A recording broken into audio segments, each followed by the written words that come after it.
आप देख रहे हैं समाचार एजेंसी ऑफ इंडिया में साइन न्यूज। नवरात्र के पहले दिन होती है माता के शैलपुत्री स्वरूप की आराधना। जानिए माता शैलपुत्री की कथा, पूजन विधि आदि विस्तार से। आप देख, सुन और पढ़ रहे हैं समाचार एजेंसी ऑफ इंडिया की साइन न्यूज के धर्म प्रभाग में विभिन्न जानकारियों के संबंध में। सनातन धर्म के कैलेंडर के अनुसार पितर पक्ष के समाप्त होने अर्थात पितर मोक्ष अमावस्या के उपरांत सनातन धर्म में शारदीय नवरात्रि की शुरुआत हो जाती है, जिसमें देवी माता के 9 स्वरूपों की पूजा की जाती है, जिन्हें नवदुर्गा के नाम से जाना जाता है। हिंदू धर्म में नवरात्रि का महत्व बेहद खास माना जाता है। अगर आप जगत जननी माता दुर्गा की आराधना करते हैं और अगर आप माता दुर्गा जी के भक्त हैं, तो कमेंट बॉक्स में जय भवानी, जय दुर्गा अथवा जय काली माता लिखना न भूलिए। आइए जानते हैं कि कितने प्रकार की नवरात्रि साल भर में होती है। पूरे साल में 4 नवरात्रि आती है। पहली चैत्र नवरात्रि और दूसरी शारदीय नवरात्रि विशेष रूप से मनाई जाती है। वैसे सनातन धर्म में साल में 4 बार नवरात्रि मनाई जाती है। धार्मिक मान्यता के अनुसार चैत्र और शारदीय नवरात्रि के अलावा 2 गुप्त नवरात्रि भी होती है। एक गुप्त नवरात्रि माघ महीने में और दूसरी आषाढ़ महीने में मनाई जाती है। चैत्र और शारदीय नवरात्रि में मां दुर्गा के 9 रूपों की सार्वजनिक रूप से पूजा की जाती है, जबकि गुप्त नवरात्रि में मां काली और 10 महाविद्याओं की गुप्त रूप से पूजा की जाती है। वर्ष 2024 में 3 अक्टूबर से होगी शारदीय नवरात्रि की शुरुआत।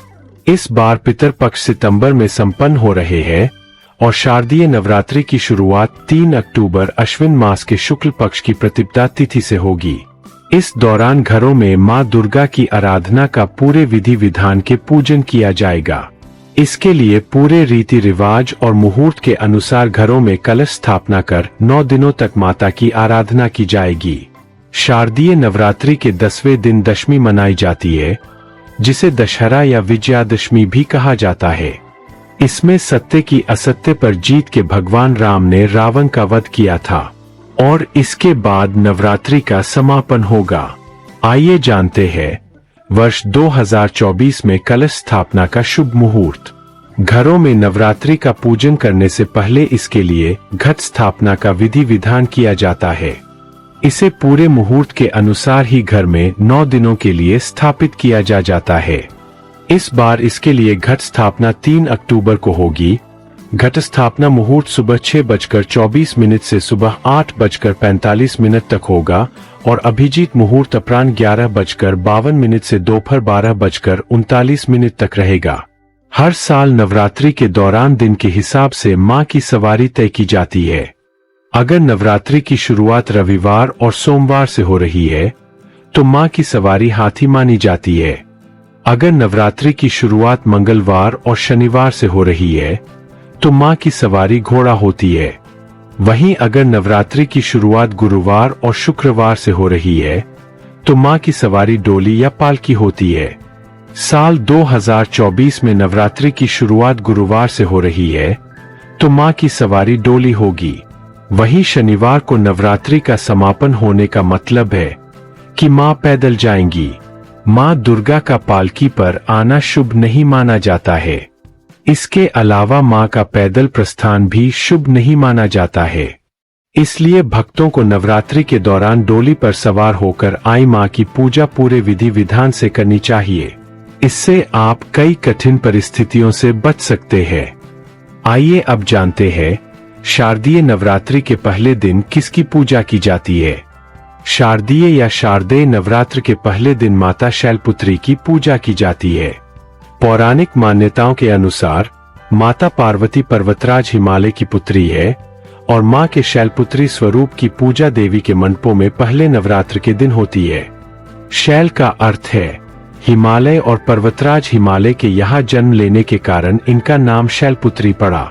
पार्वती के रूप में इनको देवाधिदेव महादेव भगवान शिव के पत्नी के रूप में भी जाना जाता है। आइए आपको बताते हैं मां शैलपुत्री की पूजा विधि, मंत्र और भोग के बारे में विस्तार से। सबसे पहले जानते हैं माता शैलपुत्री के स्वरूप के बारे में। माता शैलपुत्री का स्वरूप बेहद शांत और सरल है। माता के एक हाथ में त्रिशूल और दूसरे में कमल शोभायमान रहता है। माता अपने नंदी नामक बैल पर सवार होकर संपूर्ण हिमालय पर विराजमान है। इसलिए माता शैलपुत्री को वृषोरुदा और उमा के नाम से भी जाना जाता है। यह वृषभ वाहन शिवा का ही स्वरूप है और शैलपुत्री समस्त वन्य जीव जंतुओं की रक्षक भी है। माता शैलपुत्री ने घोर तपस्या करके ही भगवान शिव को प्रसन्न किया था। शैलपुत्री के अधीन वे समस्त भक्तगण आते हैं जो योग, साधना, तप और अनुष्ठान के लिए पर्वतराज हिमालय की शरण लेते हैं। मां अपने भक्तों की हमेशा मनोकामना पूरी करती है और साधक का मूलाधार चक्र जागृत होने में सहायता मिलती है। आइए आपको बताते हैं कि किस तरह की जाए माता शैलपुत्री की पूजा। शारदीय नवरात्रि के प्रथम दिन ब्रह्म मुहूर्त में उठकर स्नान आदि से निवृत्त स्वच्छ वस्त्र धारण करें और फिर चौकी को गंगाजल से साफ करके मां दुर्गा की मूर्ति या फोटो स्थापित करें। पूरे परिवार के साथ विधि विधान के साथ कलश स्थापना की जाती है। घट स्थापना के बाद मां शैलपुत्री का ध्यान करें और व्रत का संकल्प ले। माता शैलपुत्री की पूजा षोडशोपचार विधि से की जाती है। इनकी पूजा में सभी नदियों, तीर्थों और दिशाओं का आह्वान किया जाता है। इसके बाद माता को कुमकुम और अक्षत लगाएं। इसके बाद सफेद, पीले या लाल फूल माता को अर्पित करें। माता के सामने धूप, दीप जलाए और 5 देसी घी के दीपक जलाए। इसके बाद माता की आरती उतारें और फिर शैलपुत्री माता की कथा, दुर्गा चालीसा, दुर्गा स्तुति या दुर्गा सप्तशती आदि का पाठ करें। इसके बाद परिवार समेत माता के जयकारे लगाएं और भोग लगाकर पूजा को संपन्न करें। शाम के समय में भी माता की आरती करें और ध्यान करें। वहीं कुछ जानकार विद्वान यह भी बताते हैं कि नवरात्रि के प्रथम दिन मां शैलपुत्री की पूजा का विधान है। इसलिए माता की पूजा के लिए इनके चित्र या प्रतिमा को एक चौकी पर लाल या सफेद वस्त्र बिछाकर स्थापित करें। मां शैलपुत्री को सफेद वस्तु बेहद प्रिय है। इसलिए मां शैलपुत्री को सफेद वस्त्र या सफेद फूल, मिठाई अर्पित करें। नवरात्रि के प्रथम दिन उपासना में साधक अपने मन को मूलाधार चक्र में स्थित करते हैं। शैलपुत्री का पूजन करने से मूलाधार चक्र जागृत होता है और अनेक सिद्धियों की प्राप्ति होती है। जीवन के समस्त कष्ट, क्लेश और नकारात्मक शक्तियों के नाश के लिए एक पान के पत्ते पर लौंग, सुपारी, मिश्री रखकर मां शैलपुत्री को अर्पण करें। आइए जानते हैं माता शैलपुत्री की कथा के बारे में। माता शैलपुत्री से जुड़ी एक कहानी का उल्लेख यहाँ करना आवश्यक है। प्राचीन काल में जब माता सती के पिता प्रजापति दक्ष यज्ञ कर रहे थे तो उन्होंने सारे देवताओं को इस यज्ञ में सम्मिलित होने के लिए आमंत्रित किया, लेकिन अपने जामाता देवाधिदेव महादेव भगवान शिव और अपनी पुत्री सती को आमंत्रित नहीं किया। लेकिन सती की अपने पिता के यज्ञ में जाने की बहुत इच्छा थी। उनकी व्यग्रता देख भगवान शंकर जी ने कहा कि संभवतः प्रजापति दक्ष हमसे रुष्ट है, इसलिए उन्होंने हमें आमंत्रित नहीं किया होगा। शंकर जी के इस वचन से सती संतुष्ट नहीं हुई और जाने के लिए अड़ गई। उनकी जिद देखकर भगवान शंकर ने उन्हें वहां जाने की अनुमति दे दी। सती जब अपने पिता के घर पहुंची तो सिर्फ उनकी माता ने ही उन्हें स्नेह दिया। बाकी सदस्यों ने उनसे ठीक से बात नहीं की और व्यंग्यात्मक छीनटाक्षी भी की। प्रजापति दक्ष ने भी भगवान शंकर के प्रति कुछ बातें कही जो सती को उचित नहीं लगी। अपने पति का तिरस्कार होता देख उन्होंने योगाग्नि से अपने आप को भस्म कर लिया। जब शंकर को सती के भस्म होने के बारे में पता चला तो वे क्रोधित हो गए और उन्होंने दक्ष के यज्ञ का विध्वंस करवा दिया। यही सती अगले जन्म में शैलराज हिमालय की पुत्री के रूप में जन्मी और शैलपुत्री कहलाई। शैलपुत्री का विवाह भी भगवान शंकर से हुआ और वे फिर से उनकी पत्नी बन गईं। जानिए माता शैलपुत्री को कौन सी चीजें प्रिय है। पर्वतराज हिमालय की पुत्र होने के कारण माता की पूजा और भोग में सफेद चीजों का ज्यादा प्रयोग करें। माता को सफेद फूल और सफेद वस्त्र ही अर्पित करें। इसके साथ ही माता को सफेद मिष्ठान का ही भोग लगाएं।